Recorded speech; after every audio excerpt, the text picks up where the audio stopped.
आज जिस पर्सनालिटी की मैं बात करूंगी ये अर्ली 80s में इंडस्ट्री में एक्टिव रही है और इन्होंने बड़ी बड़ी फिल्मों में काम किया है।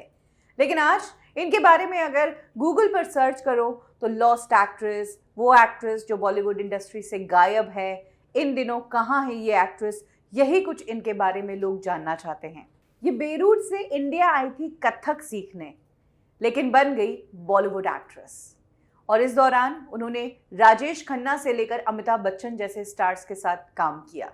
डिस्को डांसर फिल्म का वो गाना है ना, जिम्मी जिम्मी आजा आजा, मिथुन चक्रवर्ती के साथ यही उस गाने में नजर आती है। इस गाने के अलावा उन्होंने बॉलीवुड इंडस्ट्री के कई हिट आइटम नंबर्स में काम किया है।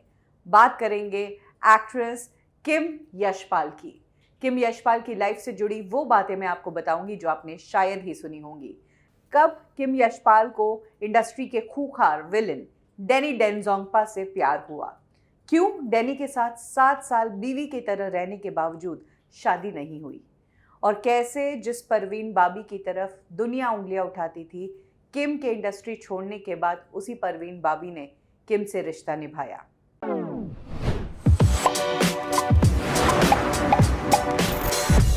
किम बेरूट से है। उनके परिवार में उनके पिता, उनकी मदर, इसके अलावा उनकी एक बहन है। उनके पिता कुवैत एयरवेज में फ्लाइट इंजीनियर के तौर पर काम करते थे। बचपन से ही किम को कथक में बहुत इंटरेस्ट था और उन्हें पता था कि इंडिया में, मुंबई में कथक के बहुत सारे टीचर्स हैं। यही कारण है कि वो बेरूट से मुंबई आ गई कथक सीखने। यहाँ आकर वो गुरु गोपी कृष्ण की स्टूडेंट बन गई। जिस वक्त वो कथक सीख रही थी, उनकी कथक क्लासेस में कई बॉलीवुड सेलिब्रिटीज आते थे, जिसमें से एक डिम्पल कपाड़िया भी थी। इसी दौरान फिल्म इंडस्ट्री में उनकी दोस्ती बढ़ी और वो एक पार्टी में पहुंची। इस पार्टी में शशि कपूर साहब भी थे। तब किम ने अपने बारे में इंट्रोडक्शन दिया था कि वो कथक सीख रही है, आगे चलकर मॉडल बनना चाहती है। शशि कपूर साहब को पता नहीं किम में क्या नजर आया कि उन्होंने वहां पर मौजूद एनएन सिप्पी से किम का इंट्रोडक्शन करवाया, और तब एनएन सिप्पी एक फिल्म बना रहे थे, फिर वही रात, और उसके लिए उन्हें एक नए चेहरे की जरूरत थी। एनएन सिप्पी ने किम को तुरंत देखते ही उस फिल्म के लिए कास्ट कर दिया।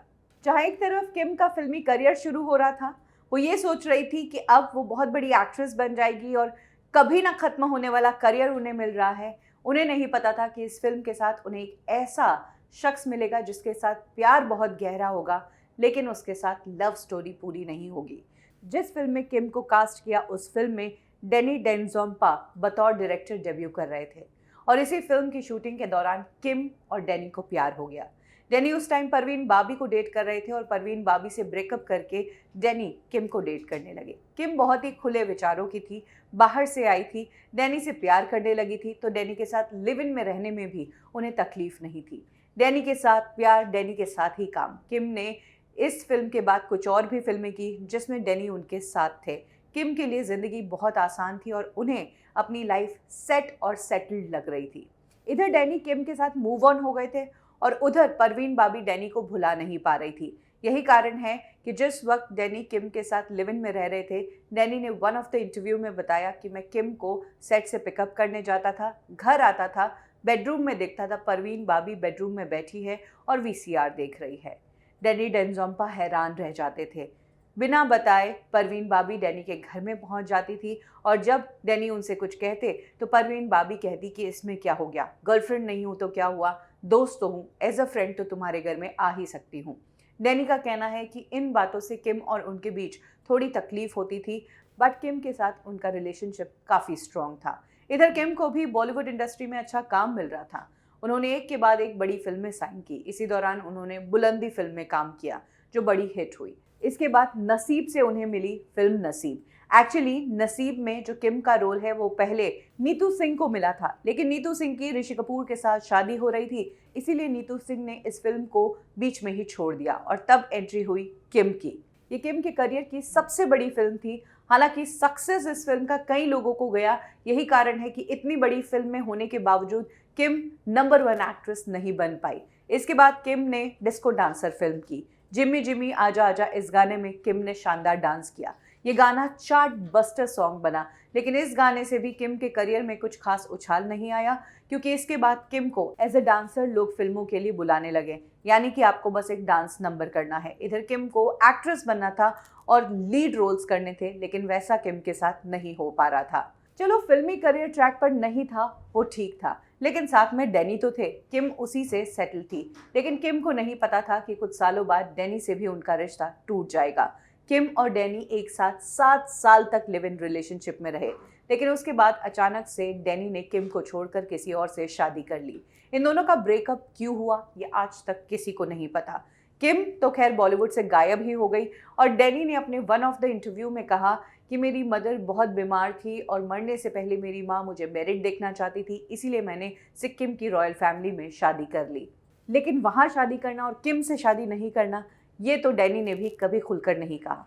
हालांकि 2021 में किम ने एक इंटरव्यू दिया। सालों बाद एक रिपोर्टर किम से उनकी ज़िंदगी के बारे में जब पूछने पहुंचा तो किम ने डैनी के साथ अफेयर के मामले में कहा कि इस मामले में मैं बस यही कहना चाहूँगी कि ताली दोनों हाथों से नहीं बजती है। मैं भी इन्वॉल्व थी, मुझे भी अपने करियर की चिंता नहीं थी और पूरी गलती डैनी की नहीं ठहरा सकते हैं। यानी कि किम ने इनडायरेक्टली कह दिया कि उनका खुद का फोकस अपने करियर पर नहीं था, वो डैनी में ज़्यादा ही इन्वॉल्व रही। डैनी की इस शादी के बाद किम भी इंडस्ट्री से दूर हो गई। सिर्फ डैनी का ही झटका नहीं लगा था किम को, एक और झटका किम को ये भी लगा था कि जिस बी सुभाष की फिल्म डिस्को डांसर ने किम को स्टार बनाया, उसी बी सुभाष के साथ किम ने सालों बाद कमांडो फिल्म की। इस फिल्म में मिथुन चक्रवर्ती लीड एक्टर के रूप में काम कर रहे थे। फिल्म की पूरी शूटिंग किम ने कर ली थी, लेकिन जब ये फिल्म रिलीज हुई तो किम का रोल हाईली एडिटेड रहा और ऐसा लगा जैसे किम कोई लीड एक्ट्रेस नहीं बल्कि कोई सपोर्टिंग एक्ट्रेस हो। इस फिल्म के बाद किम को इंडस्ट्री का एक और चलन पता लगा, जिसके बाद उनका दिल टूट सा गया और वो धीरे धीरे इस इंडस्ट्री से गायब ही हो गई और इस इंडस्ट्री से ऐसी कट ऑफ हुई कि वो किसी के साथ किसी भी पार्टी में नज़र नहीं आई, किसी फिल्म में नज़र नहीं आई।